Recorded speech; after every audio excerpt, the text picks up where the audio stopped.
Hello, and welcome back to Learn English Through Stories. I am so happy you are here today.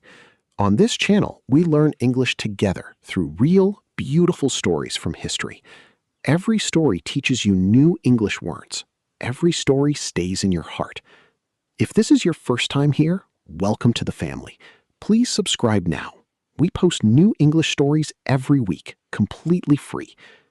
Today, we have a very special extended lesson. We will travel back 1,400 years to learn about a man who changed the entire world. He had no army at the beginning. He had no money. He had no worldly power. But today, more than 1.8 billion people follow his teachings. His name was Muhammad, peace be upon him. Every time we say his name, Muhammad, we say peace be upon him. This is a sign of love and respect. Now, sit back, relax, and let us begin today's journey. Chapter 1, The Desert Orphan. Arabia, 570 AD. Our story begins in a harsh, hot environment. The place is Mecca, a city surrounded by endless mountains of sand. Today, we call this country Saudi Arabia. In the year 570 AD, a baby boy is born.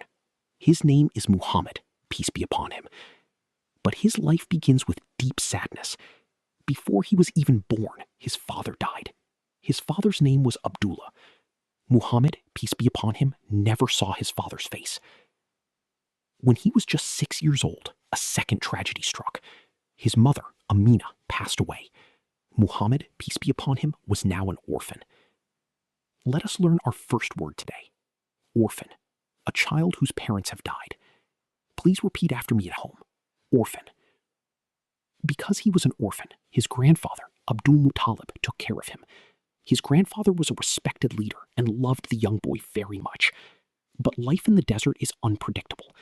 When Muhammad, peace be upon him, was only 8 years old, his grandfather also died. Now his uncle, Abu Talib, took him into his home. Muhammad, peace be upon him, grew up in a poor family, but he learned to work hard. He became a shepherd, taking care of sheep in the quiet, rocky hills. This quiet time taught him how to think, how to care for living things, and how As to be Muhammad, responsible. peace be upon him, grew into a young man, he changed his profession. He became a trader. Let us look at our next vocabulary word. Trader, a person who buys and sells things, often traveling long distances. He traveled with groups of camels, called caravans, across the hot, dangerous desert. He traveled all the way to Syria, buying and selling goods. In the business world of Mecca, many people lied to make money. Many people cheated. But Muhammad, peace be upon him, was completely different.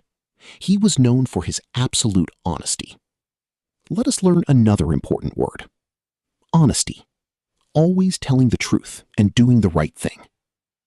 People in Mecca trusted him so much that they gave him a special title. They called him Al-Amin.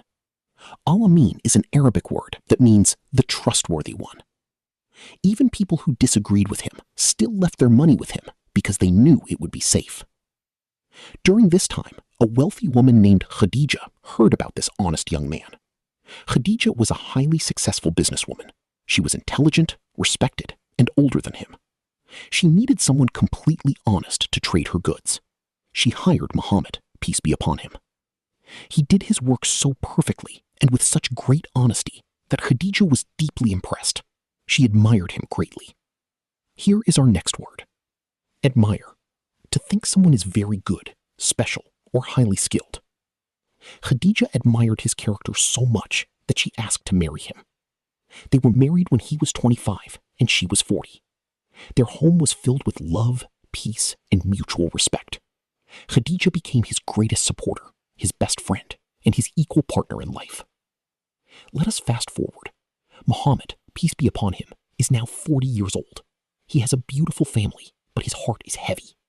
Mecca is a city full of problems. The rich ignore the poor. Strong people hurt weak people. People drink heavily, gamble, and worship statues made of stone and wood.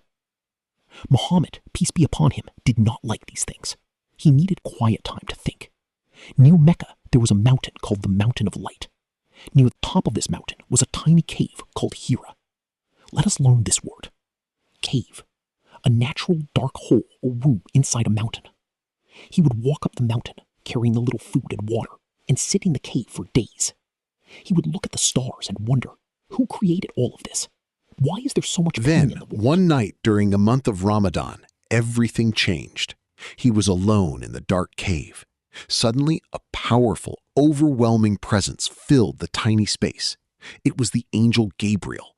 A booming voice commanded him with one Arabic word, Iqra. Iqra means read. Muhammad, peace be upon him, was terrified. He was a man who had never been to school. He answered, I cannot read. The angel squeezed him tightly and commanded again, read. Finally, the angel spoke the full message. Read in the name of your Lord who created. This was a massive moment in human history. This was the first revelation. Let us learn our new word. Revelation. A direct, important message sent from God to humanity. Trembling and afraid, he ran all the way down the mountain and rushed into his house. He told his wife Khadijah, cover me, cover me. He was shaking with fear. When he told Khadijah what happened, she did not call him crazy. She comforted him. She said, God will never humiliate you. You are kind to your family, you help the poor, and you care for the weak. Khadijah was the very first person to believe in his message. She became the first Muslim. Following the first revelation, Muhammad, peace be upon him, received more messages over many years. These messages eventually formed the holy book called the Quran. The core message was very simple. There was only one God. All human beings are absolutely equal. The rich must share their wealth with the poor. However, the powerful leaders of Mecca hated this message. Why did they hate it? Because if everyone is equal, the leaders lose their absolute power over the poor. They decided to stop him. This began a period of intense hardship. Here is our next vocabulary word. Persecution. Cruel or unfair treatment, especially because of a person's religious beliefs. The leaders of Mecca tortured the followers of Muhammad, peace be upon him. They placed massive, boiling hot stones on their chests. They threw garbage at Muhammad, peace be upon him, when he prayed. They stopped trading with his family, causing them to starve in the desert for 3 long years. But what did Muhammad, peace be upon him, do? Did he fight back with anger? No, he showed incredible patience. Let us practice this word. Patience. The ability to wait or to continue doing something despite extreme difficulties without Once, getting angry. he traveled to a nearby city called Taif to ask for help. Instead of helping him, the leaders of Taif ordered the children to throw stones at him. He walked away bleeding and exhausted. An angel appeared and asked if he wanted the mountains to crush the city. Muhammad, peace be upon him, replied, no. Perhaps their children will one day believe.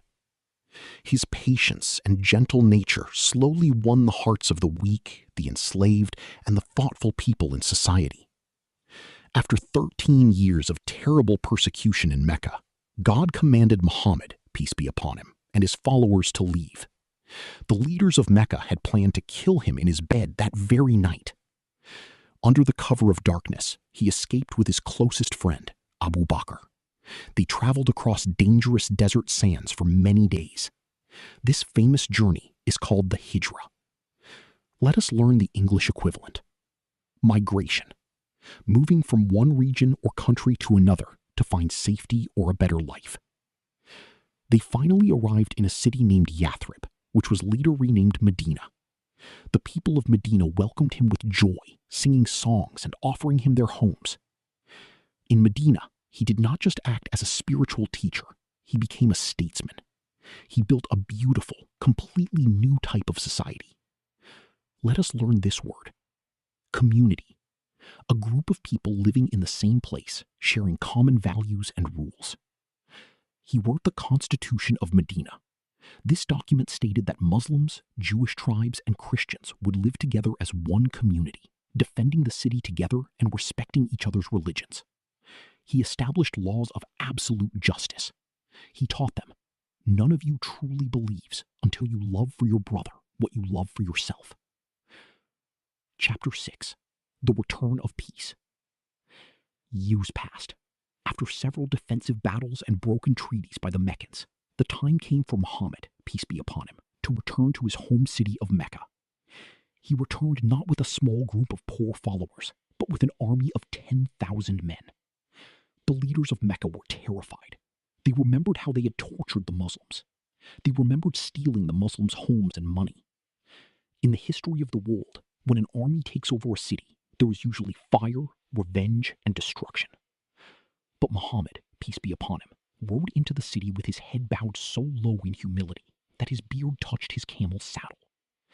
He gathered the terrified He looked people at of the Mecca. very people who had killed his family members and thrown stones at him. He asked them, "What do you think I will do to you today?" They answered, "You are a noble brother, the son of a noble brother."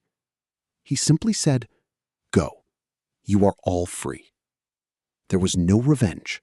There was no bloodshed. There was only mercy. Let us learn our most beautiful word today: forgiveness. Choosing to stop feeling angry towards someone who hurt you. Giving someone a completely clean slate. Because of this incredible forgiveness, the people of Mecca realized the truth of his message and embraced his faith. In the year 632 AD, after delivering his famous farewell sermon emphasizing human rights, women's rights, and racial equality, Muhammad, peace be upon him, passed away in Medina. He was 63 years old. When he died, he did not leave behind a palace made of gold. He did not leave behind a massive treasury of coins. He owned practically nothing. What he left behind was a way of life. Let us learn our final vocabulary word: legacy. Something very important that is handed down from the past, the lasting impact a person leaves on the world. His legacy is immense. Today, nearly 1/4 of the global population follows his teachings. The Quran remains the most deeply studied and memorized book in human history. Historians from all backgrounds marvel at his life. The famous historian Michael Hart ranked him as the #1 most influential person in history, noting he was supremely successful in both the religious and secular levels. He was an orphan who lost everything, yet chose kindness. He was a persecuted man who chose patience. He was a victorious leader who chose forgiveness. You just spent 25 minutes completely immersing yourself in a beautiful English story about a man who changed the world. You practiced your listening and you learned several high-level English words. Let us review them quickly. Orphan, a child whose parents have died. Trader, a person who buys and sells things. Honesty, always telling the truth. Admire, to respect and approve of someone. Cave, a natural underground chamber in a hillside or cliff. Revelation, a direct message from God. Persecution, cruel treatment due to beliefs. Patience, enduring hardship without Migration. anger. Moving to a new place for safety. Community. People living together with shared values. Forgiveness. Letting go of anger against an enemy. Legacy. The lasting impact you leave on the world. Thank you so much for watching and learning with me today. Your dedication to improving your English is truly inspiring. Keep reading, keep practicing, and remember the power of patience and honesty in your own life. This is Learn English by Stories. Goodbye.